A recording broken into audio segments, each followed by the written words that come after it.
want to find that drive and focus that has you locked in and on fire every single day, my book, The Mirror of Motivation, will do it for you. I bought a copy for you. You take care of the shipping. The book is free. Click the link down there. I got you. You're now tuned in to the show where you learn the discipline to show up day after day, to do the work, the confidence to put yourself out there boldly and authentically, and the mental toughness to continue showing up, doing the work, putting yourself out there, even when the success you've expected to achieve is yet to be achieved. And on top of all of this, you get a huge dose of personal initiative, the go-getter energy that moves you, me, everyone out there to go make things happen instead of waiting for things to happen. We want to make this a regular part of your operating system. We put all this together. What you get is the mindset, the method, the philosophy, the book, the podcast known as Work on Your Game. My name is Dre Baldwin, also known as Dre All Day, and welcome to the show. Today's topic is when to choose learning over earning, or maybe why to choose learning over earning, or maybe why you should just, when you have an option of the two, sometimes you may want to make the choice of learning, gathering information, skill building over just the raw accumulation of money, or a job that you may take, or something that may pay, as opposed to something where you could actually learn that may not pay as much or may not pay at all. Now, I mentioned to you the book Rich Dad Poor Dad, which is the book that informed and in some ways inspired me into entrepreneurship. And one of the stories that Robert Kiyosaki tells in that book, and for those of you who haven't read that book, I suggest you read it as soon as possible. But early in the book, Rich Dad, it was Robert Kiyosaki, the storyteller. He himself is part of the first half of the book in explaining the story of how he learned what he learned. He had two fathers. He had his actual biological father, which was the poor dad, who was a hardworking guy who, for the most part, spent his life working for money. And his rich dad was his best friend's, his childhood best friend's father, who was a richer guy, even though he wasn't necessarily I don't think he was living in some luxurious neighborhood or driving a bunch of luxury cars, but the way that he went about his work, he was building wealth for himself, as opposed to Robert Kiyosaki's biological father, who was really just going out and trading his hours for dollars, rather. So early in the story, Robert Kiyosaki, he was maybe, I don't remember how old, 8 years old, 13 years old, something like that. He goes to the rich dad and he asks him, hey, can you teach me how to be better with money? Can you teach me how to be rich? Can you teach me how to make money better than what I already know, which is just go to work, get a job, and get a paycheck? And the rich dad said, okay, sure, I'll teach you how to make money. First thing you need to do is you're going to work for me, and I'll start teaching you. In exchange for your learning from me, I'm not going to pay you any money, but you're just going to learn. I'm going to give you education. You're going to give me your time and your efforts. And Robert Kiyosaki agreed to it. This 13-year-old kid agreed to the offer. So he started working for his rich dad, and his rich dad had him work in some convenience store. Then he was dusting off shelves and putting stuff on the shelves. This tedious grunt work that maybe you would put a 13-year-old kid to do, since he probably doesn't have much technical skill that he's going to be able to do anything else. And this is, mind you, back in the, who knows when this was, 60s, 70s, something like that. So after a considerable amount of time doing this work, maybe a couple weeks or so, the kid, Robert Kiyosaki, is working for this guy, and he's not getting paid, and he doesn't even see the rich dad. The rich dad who actually put him to work, he doesn't even see this guy. He has no meetings with him. He's not being taught anything with him. It's not like he's sitting with him every day for an hour and giving him all his knowledge, which is, I think, what Robert Kiyosaki expected. I think that's what a lot of people expect when they go work somewhere and they think, all right, I'm not going to get paid money, but I'm going to get knowledge. That means they think they're going to get a 1 hour or more coaching session with the person who's supposed to be helping them every single day. That's exactly not what Robert got. That's not what Robert got. But I think that's what he was thinking he was going to get, which is what he tells in the book. So eventually he goes to the rich dad, and he's kind of pissed off. And he says to him, look, man, you said you were going to teach me, and in exchange for me working for you, I've been doing all this work, but you haven't taught me anything. And they start talking, and the rich dad starts asking them questions and probing. And Robert's like, well, you're not teaching me anything. You're not sitting down and giving me all your knowledge. And the rich dad says, well, he finally gets around to explaining to him, well, yeah, I am teaching you. I'm teaching you that you probably don't want to be in this position of just trying to work for money and thinking that something great is going to happen in your life just because you're showing up to work every single day. Because most of my employees, the rich dad went on to explain, who were adults, That's what they do. They just work their whole lives. Sometimes they complain about how much money they're making, but they don't give themselves any alternatives. They don't have any options in their minds. They don't have any options. So all they do is just keep working. They complain about how much they're making. Maybe they get a raise. Maybe they quit their job and go get a different job that pays them a little bit more. But they basically end up on this treadmill throughout their lives. And if you go read the book, Rich Dad, Poor Dad, he lays it out much more eloquently than what I just laid out. But I'm just giving you a basic understanding about it. And one of the conclusions that Rich Dad comes to in explaining to young Robert Kiyosaki is that a lot of people, the lesson that he was teaching Robert was that most people, even when they're not getting what they want in life, they never fight back.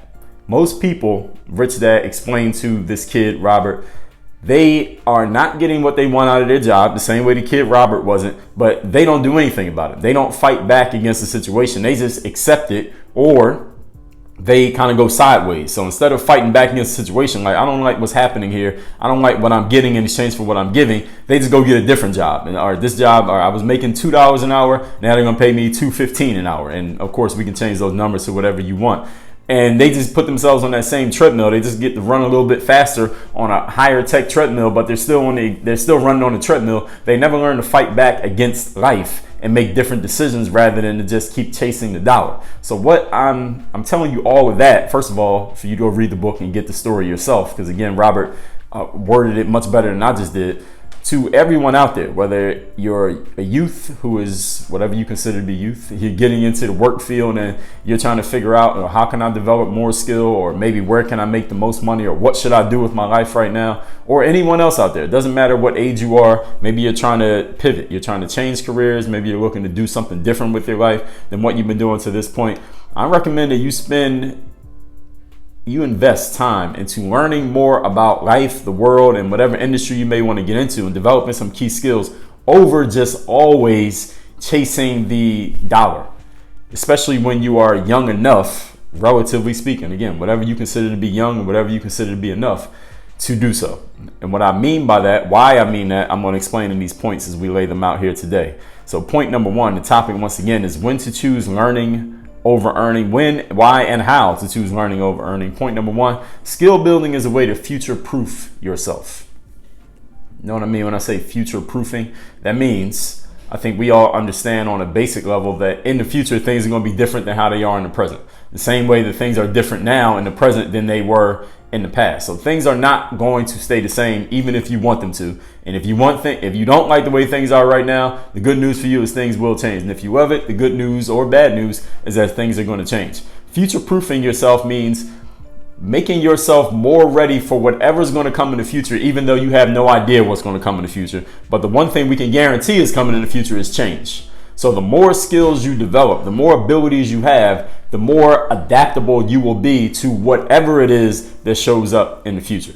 The key skills that work for you now may not even matter in the future.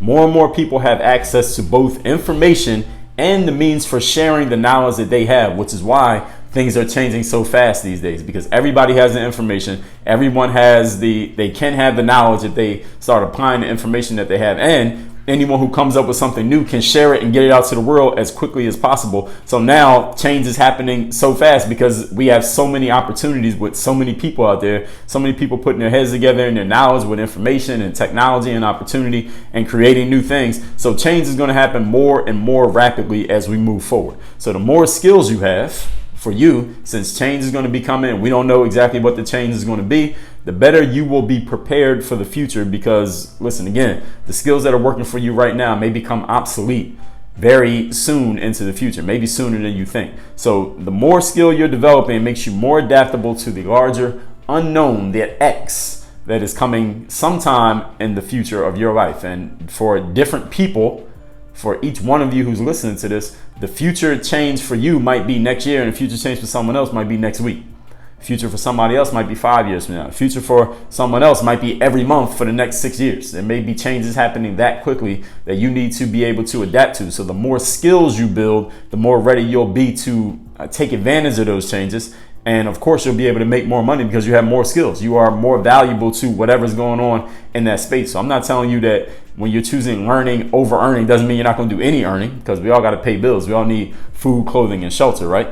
It's as you develop skills, it will improve your ability to earn. It's not going to replace it, but improve it. Point number 2. Today's topic is when, why, and how to choose learning over earning. In episode number 1254 that you just listened to not too long ago, the topic was inches and miles, right? Going an inch wide and a mile deep in your specific area of expertise, but also going an inch deep and a mile wide in other areas of life, other areas of the world, knowing what's going on outside of just your myopic little space. This basically means knowing a little bit about a lot of stuff, knowing a little about a lot. Maybe some of you have heard the phrase people have used that a person can be a jack of all trades. Anybody ever heard that? Someone's a jack of all trades. They just know, maybe not of all trades, but they know about a whole lot of different things, at least a little bit of it, a little bit about a whole lot of things. Like I just said, a little bit about a lot. But sometimes people will add into it, you're a jack of all trades, but a master of none. Some people say that as if they use that as an insult. That's something that I've heard. I haven't heard it so much recently, but I've heard people use that phrase before as an insult to a person who may know a whole lot about, may actually know a little bit about a whole lot of things, but they have not specifically gone so deep, a mile deep, as we talked about in episode 1254 on any one thing. But what I want you to understand is, as I already told you on point number 1, and as you should already understand if you're an observer of life at all, at least outside of your small little world, being a jack of all trades is a good thing now. Because change is happening so quick, you want to be a jack of all trades, or a jack of as many trades as you can possibly get your hands into, because you have no idea which one of those trades could help pay off for you in the future. And here's the thing about being a jack of all trades. This doesn't mean that you're going to be like this random, hustle man or a handyman who just, or handy woman or hustle woman who just goes around and goes from job to job, gig to gig all the time. That's not necessarily what I mean, that you're going to be like working for TaskRabbit one day and Uber Eats the next day, or getting on Upwork the next day or on Fiverr the next day. That's not exactly what I mean. You could be going a mile deep into one specific area. Let's say, for example, you want to be a content publisher online. You want to be a writer. You want to build your whole career around that. So you decide to go an inch wide and a mile deep just into writing. And I think people are going to be reading 20 years from now and 100 years from now the same way that they are now and that they were 20 years ago. However, as things change in life, there are different ways for you to get your writing out there. I was just on Quora, which is the Q&A website where anyone can post a question and crowdsource the answers from people like you, me, and anyone else. And someone posed the question, and this is a great example of this. They posed the question, how can podcasting benefit an author? And I wrote an answer to that question with a few ways that podcasting can benefit an author. And you may be thinking, why would an author even think about podcasting? An author is a person who writes stuff down. What is podcasting, which is video maybe and audio? What does it have to do with writing? Well, one thing is a whole lot of people will listen to audio and or watch a video who will not sit down and read a book. However, if you have a compelling enough video presentation or compelling enough audio presentation, you can probably get some people who never read books to buy your book because they're a fan of what you do on video and through audio. I think my career is a testament to that. I think there are some people listening to this right now who never really read books or never really read books. But then when you heard about maybe Work on Your Game, my book, The Mirror Motivation, The Bulletproof Bundle, or any one of my other books, maybe you went and bought and read that one, even though you're not much of a book reader. And I've heard people say that to me specifically, that they don't really read books like that, but they read mine because they first found out about me through a format that they were more comfortable with, which is maybe watching videos or listening to audios. And the other thing is, it takes less of a focus commitment to watch a video or listen to an audio than it does to read a book. When you're reading a book, you pretty much can't pay attention to a bunch of other things at the same time. I could be washing dishes and doing laundry at the same time as listening to a podcast. I could be watching a video and doing a whole bunch of other things with my hands or even with my eyes. I could kind of listen to the video and watch it a little bit at the same time I'm doing other things. But if I'm reading a book, that's pretty much the only thing I can focus on at once. And while there are benefits to all three, it's really hard for some people, maybe a lot of us, to really just sit down and only focus on reading a book and not do anything else when we have all these other technological options at our fingertips. So for an author, getting into the video and audio space will open you up, as a possibility at least, to a bunch of people who would never just sit down and read a book just because. But if they like you, then they might jump into that. Another way that an author can benefit from podcasting, this is an extension of the answer that I was given there on Quora the other day, is that audiobooks are a big thing now. As more people are becoming comfortable listening to podcasts, and now damn near every book that comes out is going to have an audio component, and the author of each book, I would highly, 100% recommend that any one of you who plans on writing a book, you also record your own audiobook. Do not hire a voice actor. Do not allow, if you work through a publisher, don't allow the publisher to hire somebody to do it instead of you. Y'all wouldn't even believe, as a side note, that my last book, Work on Your Game, do you believe the publisher actually, their initial idea was to hire a voice actor to do the audiobook for Work on Your Game? Like, that just shows you how out of touch some of these people are. But that's a whole different conversation for a different day. But as any of you who's listened to the audiobook knows, that it was no way I was letting that happen. I would have canceled the whole contract if I wasn't doing that audiobook. But anyway, that's another thing for an author. Again, this answer to Cora. If you get better at doing audio, more comfortable with doing audio through, let's say, podcasting or making YouTube videos, vlogging, you'll be much more comfortable with making your own audiobooks. And maybe you'll have a whole audience of people who will listen to all your audiobooks, but they will never sit down and actually look at the pages on a piece of paper and read your book because they're just not into doing it. They're more comfortable listening to things on audio. So you, as the author, you just had to be more open to these other platforms, these other ways of getting your message out there, because the best way to get your message to an audience of people is through audio. It would be dumb for you to limit the spread of your message by saying the only people who can get it are people who are willing to sit down and read a book, because not everybody's willing to do that. But there may be a whole lot more people who will listen to it if you would just put an audio format, but you need to be comfortable enough to doing that. So this is how you, as an author, now that's an answer within this point that I'm making here, inches and miles, being a jack of all trades. So let's say you're a jack of all trades author, but authoring is your main thing. The better you get at making video, you can get your message out there and open yourself up to an audience of people who don't read books, but they will watch YouTube all day. So now they know about you and they'll read your book because they're a fan of you. They won't read every book, but they'll read yours because they like you. Or people who listen to audio, they don't read books, but if they like your audio, they'll go listen to your book. If you become better at online marketing, you'll probably be able to sell more books. Maybe you'll be able to publish your own books, so your own publishing company, sell books direct to consumer, where you can save, or not save, but keep a whole lot more of the revenue from the sales of your books than you would if you work through a publisher. If you work through a publisher, publisher's going to take the majority of the money that comes from the sale of a book published through a traditional publisher goes to the publisher. All right, the majority of that money goes to them. But if you self-publish your book or do it through your own publishing company, and you get to keep the majority of the money. I think that's the reason why you are creating a product to sell, is that you actually want to make money, not just to say that you created a product. Hopefully, if you're in business. Again, that goes back to the topic of an earlier episode of the show, the title of which being, what business are you in? So you can see how all of these points that we talk about here every day, they are all interconnected if you're paying attention. Excuse me.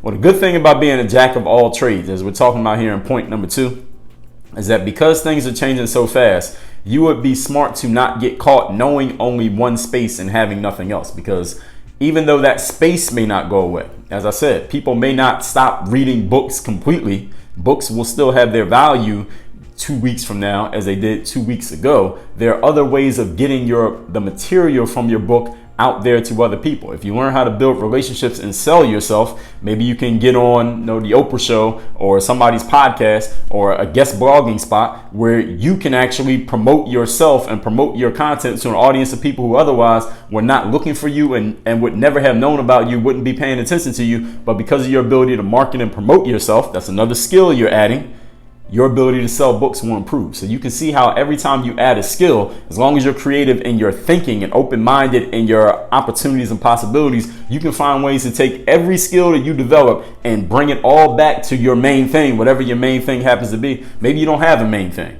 And that's another thing that we're talking about here in point number 2. Having a main thing is not as much of a requirement as it used to be. It used to be people would look at you crazy if you didn't have one main thing that you did. But nowadays, not having a main thing is completely okay, because you could dabble. I wouldn't even use the word dabble because that kind of has connotations of you're not serious about it. But you could be serious about several things, doing them all at the same time, and you could put all of that together, and that could be your thing. Your main thing is that you do all of these different things, that you're a jack of all trades. I told this story probably years ago here on this podcast. I was talking to this girl once, and she was a school teacher, and that was her full-time job. She didn't do anything else but teach at school, which is fine. And she was talking to me and asking me about what I did. And I started telling her, this is probably about 5 years ago. that this conversation happened. I was telling this girl, you know, I have YouTube videos and I make these products and I write these books and I do these online courses and I'm doing this thing over here and I'm doing that thing over there and this and that. And I was telling her all these different things that I did, and she didn't quite get it. And she started asking me these questions such as like, why don't you just focus on one thing? You know, you could be so much better at any of these one things if you only just focus on doing one at a time. And what she couldn't quite understand as the conversation went on was that doing all of these things, when you put them all together in aggregate and you look at the big picture, you step back, look at the big picture, this is one thing. But she didn't quite understand that, and I know why she didn't understand it, because she had a traditional mindset as far as how she does her work. She was a school teacher, like I said. And shout out to the school teachers, we need them. But we also need people like me and people like you who may not follow my path or her path. So being a jack of all trades is a good thing, because you can either do that as your thing, or again, you can always make it come back if you're creative enough in your thinking, or you partner with or find someone or hire someone who is creative enough in their thinking to help you figure out how to funnel all of these knowledges, these skills that you have back to whatever your thing is going to be. Today, we are all, ladies and gentlemen, multi-disciplined.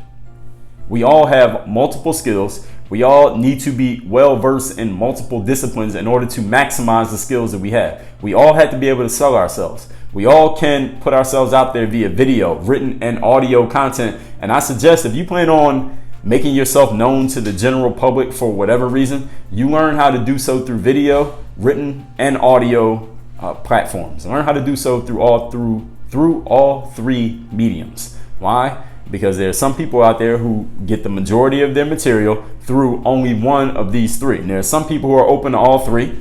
I'm open to all three. I listen to stuff, I watch videos, I read things. But there's some people who only watch video. They don't read, and they don't listen to audio. There's some people who only listen to audio, don't read, don't watch video. And there's some people who only read, and there's some people who do two of the three or one of the three. Make yourself able to reach all people through all platforms, because there's some people who are just not open to other platforms. It's not our jobs to make them open to the other platforms just yet. Go to where they are and then bring them back to where you are. We all must learn how to connect with others, market our goods and skills, and utilize the new tools that come about. Because again, next year there are going to be some new tools out there and some new ways for getting yourself out there, whatever getting yourself out there means to you, that are not available right now, that we don't even know about right now, but you need to be able to adapt to them and utilize them once they come about, or you're going to get left behind. Point number 3. Today's topic is when, how, and why to choose learning over earning. Education and experience is more valuable than money in the long run of life, and I'll explain very simply why. Money comes and goes. Everyone here has made money before, spent money before, lost money, and won money. But knowledge and skills are tools that are gained through experience, and tools that are gained through experience. They last forever, and they are transferable from one discipline to the next. See, knowledge doesn't come and go. The knowledge that you learned when you were in high school or college, if you're out of high school or college, you still have that knowledge. You may not be thinking about it right now or utilizing it directly in your work today, but it didn't go away, or it didn't disappear. The money that you made the money that you made 10 years ago, you probably don't have that exact same dollar right now that you had then. You've used it, gotten it back, used it, gotten it back. That's the way that money works. Or there's a flow of it. But knowledge, you can accumulate as much of it as you want. You can almost, I wouldn't even call it hoarding the knowledge, because other people can have it too. But you can accumulate as much of it as you want, and you're never going to run out of capacity for adding more. When it comes to knowledge, when it comes to experience, when it comes to skills that you gain.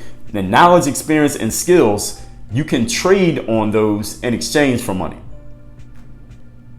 The more skills you have, the more knowledge you have, the more experience you have, the more money you can charge, the more money you can earn, the more money you can keep, the more money you can make.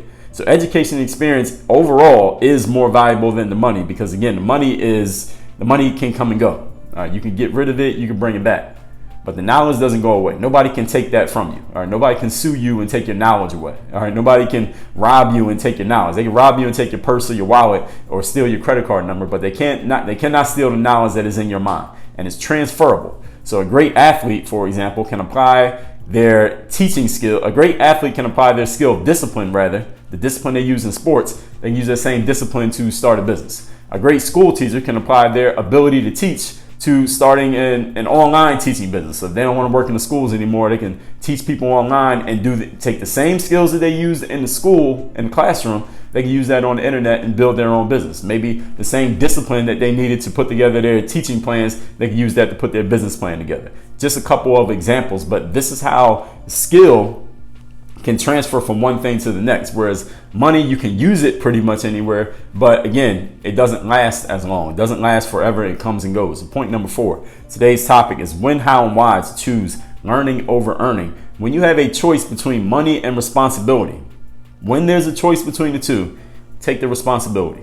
Doesn't matter how old you are, how long you've been in the game, whether you think it may be too much money to turn down, maybe a responsibility you're not quite ready for. That's the exact reason why you should take it. Because the skills you learn when you take on more responsibility, they will make you more money later.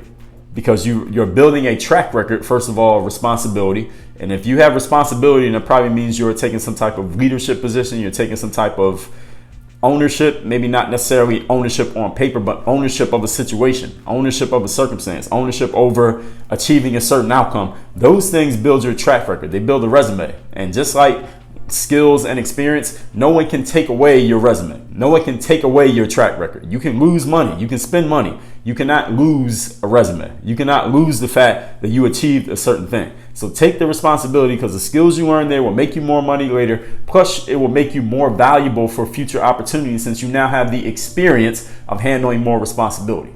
In life, I guarantee there are places all over the world, businesses, startups, individual people who are looking for they're looking for someone who has experience in taking on certain responsibilities. Someone who has the responsibility, who has held the responsibility of running an ad campaign, held the responsibility of leading a volunteer group, had the responsibility of turning a business around, had the responsibility of leading a sports team to success when the team's been trashed for years. People are looking for those who have experience in having responsibility. So the more of it that you can accumulate, the better you're going to look in the long run. And again, nobody can ever take away the fact that you have experience. Nobody can ever take away responsibility. No one can erase what's on a resume. Money, you can't say the same thing. So let's recap today's topic, which is when to choose, when, why, and how to choose learning over earning. Not to replace earning, but to choose it over if you have a choice between the two, and why you should also at the same time make sure you're taking some of your resources and applying them to learning, and not just applying everything you have to earning. Because, and I'm going to explain why in these 4 points. Point number 1, skill building is a way to future-proof yourself. The skills that you have now may not even matter in the future, because things are changing faster than ever before. So the more skills you have, the better you'll be able to keep up and adapt with the largely unknown future. Point number 2, inches and miles. I talked about in episode 1254, knowing a little bit about a lot, being a jack of all trades is not an insult anymore. Today is actually a good thing, because things are changing so fast.